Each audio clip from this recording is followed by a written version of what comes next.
I just finished testifying in front of the House Oversight Committee. I did it for two reasons. First, I love my country, including our Constitution. And America was built on the idea that no person is above the law, even presidents, especially presidents, and that we should all live under the same set of rules. This kind of democracy requires every person to play their part. And I hope that by being there today, we can bring ourselves just a little further away from the brink and back to being a country where we can disagree civilly and we can search for truth and justice, and that it outweighs the partisan urge to score points and create spectacle. When the video of my testimony today is released, I hope it will motivate everyone to go in front of Congress to say what they know. I hope it will motivate the Justice Department to finally release all the files and to ensure that this never happens again. The survivors deserve that.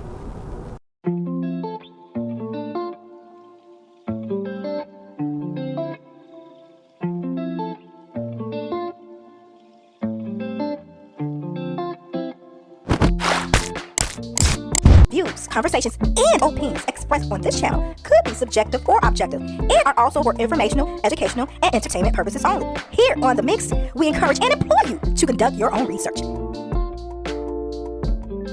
Hey everyone, welcome to The Mix. Like this video, share this video, as you can see what this video is going to be about. Yes, based on that clip,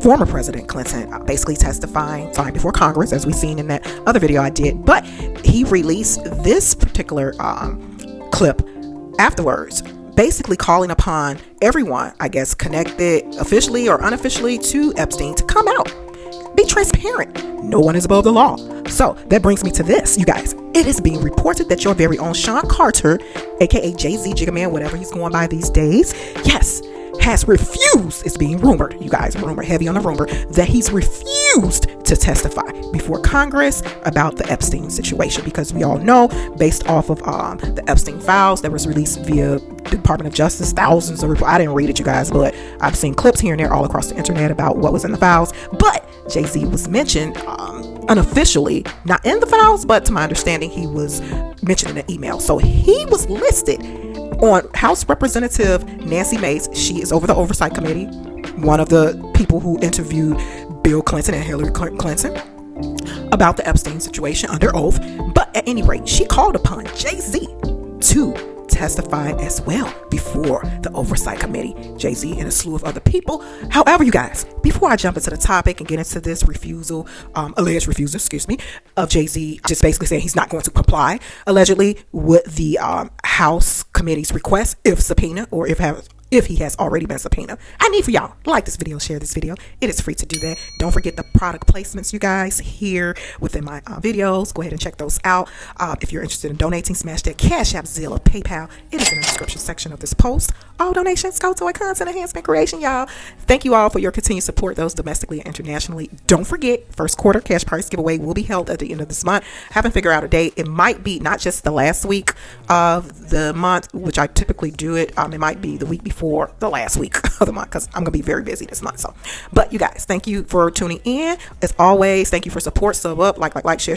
Okay, so back to Jayz. Yes, it's being rumored and reported that your very own Mr. Jigga Man is refusing to testify before Congress. Now, who do he think he is? If former President Bill Clinton and his wife had to go before Congress, not pre-recorded, but they had to testify via closed door as opposed to being public, who does Jayz think he is? That was the former president. That was his wife. That is his wife. That is his wife. And they both were, quote unquote, leaders of the free world over 10 years ago. So who do you think you are? Oh my gosh, you guys. Our story is developing. Hopefully I get or gain more information about this to give you guys some receipts to go along with this. But as of now, I don't have that. But it's being reported that, yeah, he's refusing to do this. And Hillary Clinton was former Secretary of State as well at one point when her husband was no longer the president, to my understanding, something like that. So, but yeah, again, who does Jigga Man think he is? Now, if politicians, presidents, Secretary of States, if these people of a higher stature with more power, global power than Jigga Man, Come on now. Who you think you is? Who you think you is? Reported and rumored that he is refusing to testify, but I don't think he's going to get out of this. Do you all think so? Let me know your thoughts down in the chat. If you think if he is officially subpoenaed with him, I think it was how many people? It's probably about 50 people on that list, including Jayz, Shawn Carter. If he is subpoenaed, do you really think he's going to have to? To my understanding, he would, because the Clintons tried not to at first. They pulled a Tasha K. They wiped their ass with the request from Congress to come in for an investigative type of interview and under oath until the Oversight Committee and Congress subpoenaed their ass. And they say, okay, we'll do it. But the thing is, too, to my understanding, from a political perspective, this is what all the politicians have said, and a few of them that was in higher positions in politics. And I think, and like what Billclinton said in the beginning, and I'll share the remainder of that clip, too, because he spoke about other stuff as well. That'll be the ending of this video. But basically, no one is above the law. We're here to be transparent. So, Jayz, no one is above the law. Former president said that. No one is above the law. So, let me know your thoughts, you guys, down in the chat.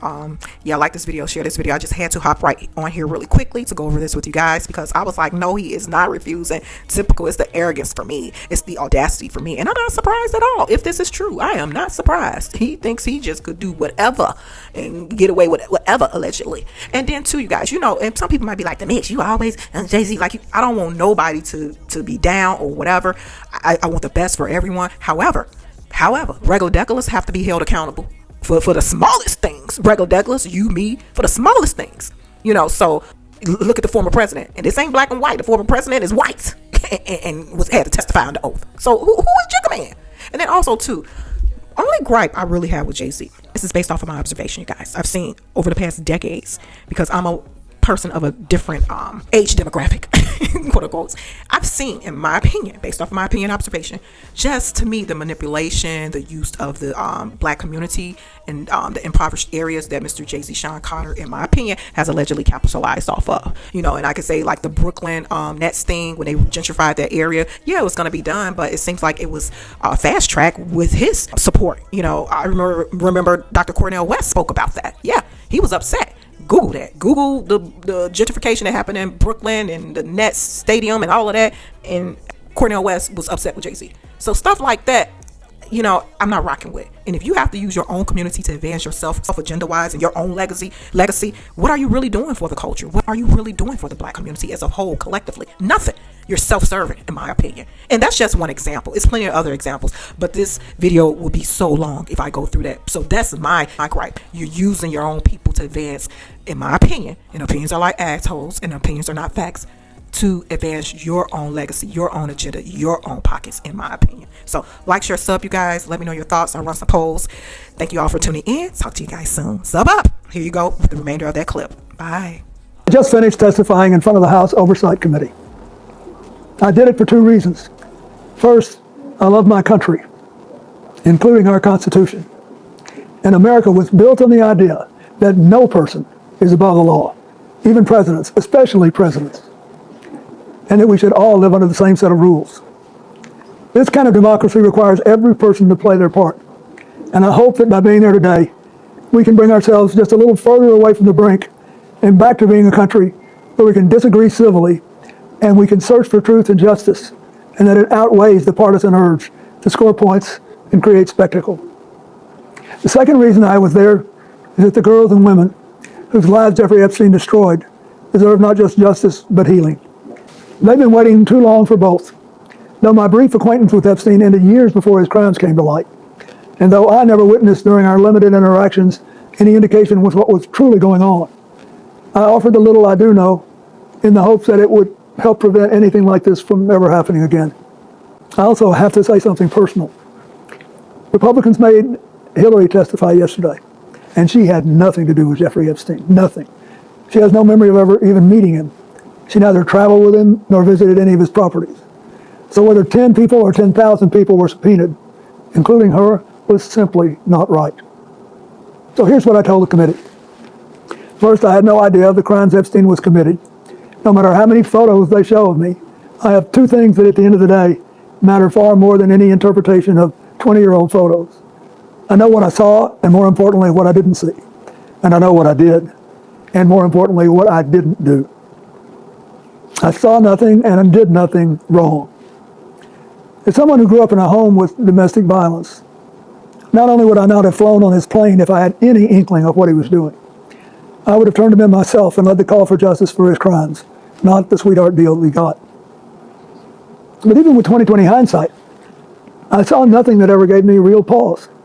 We're only here today because Epstein hid it from everyone so well for so long. And by the time it came to light with his 2008 guilty plea, I had long stopped associating with it. When the video of my testimony today is released, I hope it will motivate everyone to go in front of Congress to say what they know. I hope it will motivate the Justice Department to finally release all the files and to ensure that this never happens again. The survivors deserve that.